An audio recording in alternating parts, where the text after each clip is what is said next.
We are live. It is the Rich Lieberman Bay Area Media Pulse, and I'll never forget it.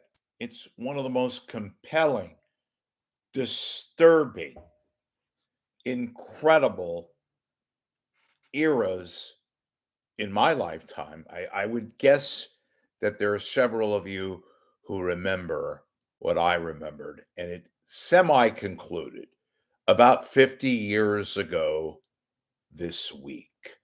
Around the second week of September 1975, yes, 50 years ago, how time flies. Patty Hearst, along with Bill and Emily Harris of the SLA, the Symbionese Liberation Army. Well, Patty Hearst was captured, more like apprehended, in a house on Morse Street in San Francisco back in September 1975, September 18th. I remember it like it was yesterday.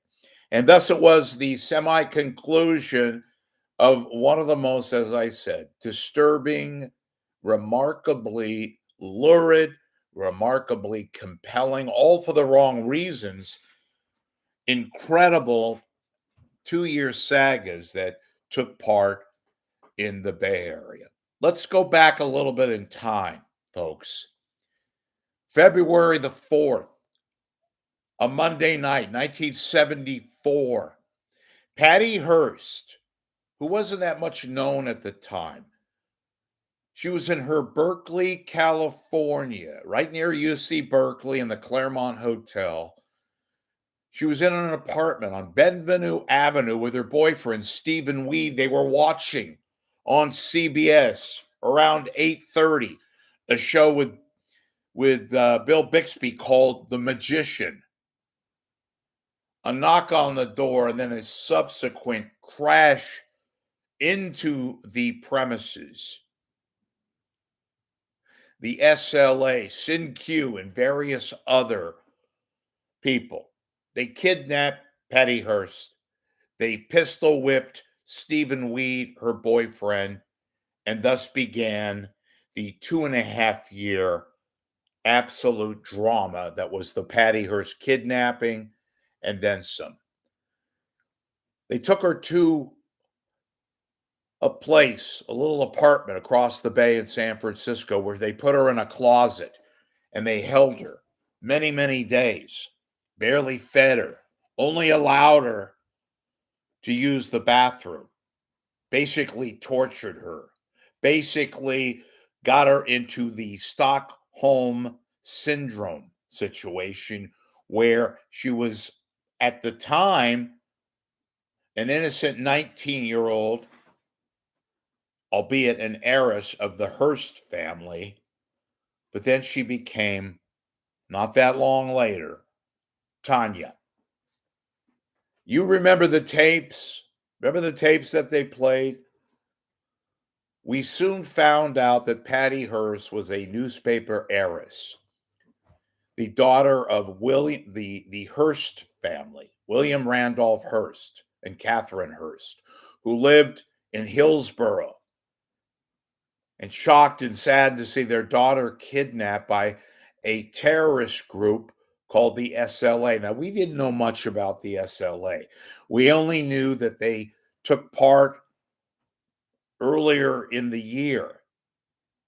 Well, back in November of 1973, to be exact, the assassination of the Oakland superintendent of schools, Marcus Foster, by these two guys, one named Russell Little.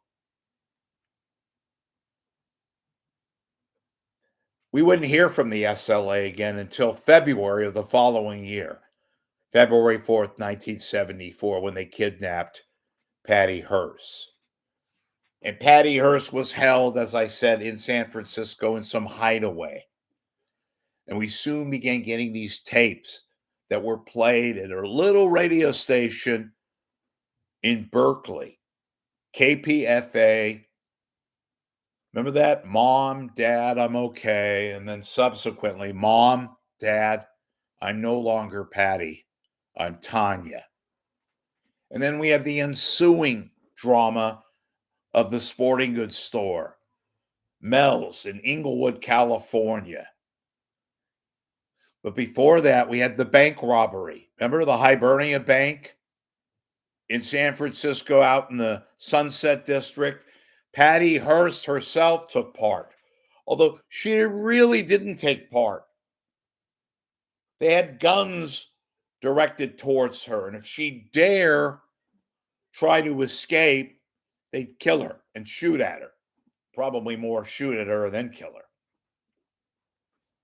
But she was very much then a part of the SLA. We couldn't believe it. We were all in shock. Soon, this story, this crazy, very sad, very disturbing drama became not just Bay Area news, not just national news, but indeed international news. We had so many different stories and tales and turns. Remember, the SLA wanted a food giveaway, which turned into an utter disaster. Remember those scenes along International Boulevard, which was then East 14th in East Oakland?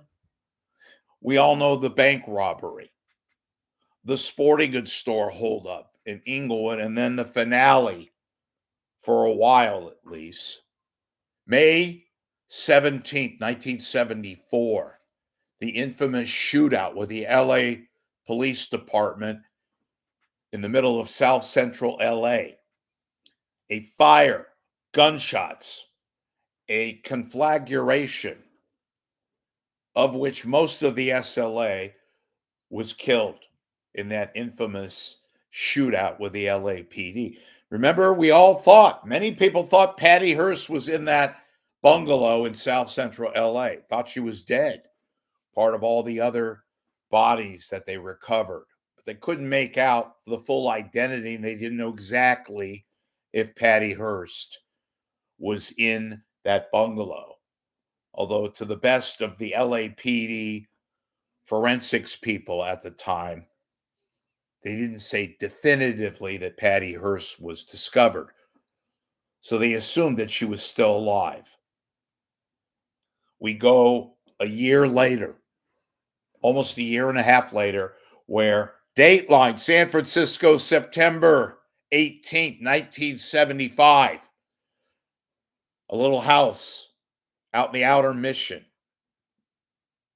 where Patty Hearst was found on Morse Street, along with Bill and Emily Harris. And thus began a new chapter. Patty Hearst would be charged in that year. Remember, the family got F. Lee Bailey to defend her. She was found guilty of the armed bank robbery. They put her in jail. She served out in Dublin in the Women's Correctional Facility before, a few years later, President Jimmy Carter commuted her sentence. Folks, this was a very, very, very interesting case. I still to this day cannot believe how incredibly dramatic this whole thing was. Like I said, with the twists and the turns and the characters and the people that were part of it, and the very vivid images that the Bay Area media at the time, this was a big to-do. This was in front of their estate in Hillsborough, the press conferences, William Randolph Hearst, his wife Catherine, talking about their daughter. Very, very sad. They didn't know what to believe. They knew in their hearts that Patty Hearst was held against her will, and was made to take part in the bank robbery in San Francisco at the Hibernia Bank. How she was convicted is beyond me, many others. Patty Hearst is alive today still. She's 70 years old. And she was married to, of course, a guy named Bernard Shaw, who was her bodyguard. He was a police officer that she met. He died about 15 years ago. I don't know much about Patty Hearst. As many of you know, I think she wrote a book. She was involved in many, many media sessions and, of course, in selling the book and all that. But she doesn't talk much about that whole chapter in her life, which had to be utterly sad and scary and disturbing. Speaking of disturbing, but she wrote a memoir and she tried to be definitive and tried to spell out what had been a very, very sad and early chapter of her life. She was, yes, a rich girl. Remember that song that Hall and Oates had called Rich Girl? You're a rich girl and you've gone too far. You can rely on the old man's money. It was a very much a sarcastic, sort of description of Patty Hearst as this poor little rich girl. Um, but we knew otherwise. And those of us who covered that, and I didn't cover it, I was 13 years old back then, but I certainly followed it. And I can remember with utter distinction the entire chapter, her initial kidnapping, which was sad in and of itself, her treatment. You can only imagine what she dealt with, how she endured, is who knows, survival instinct and all that. Look up Stockholm syndrome.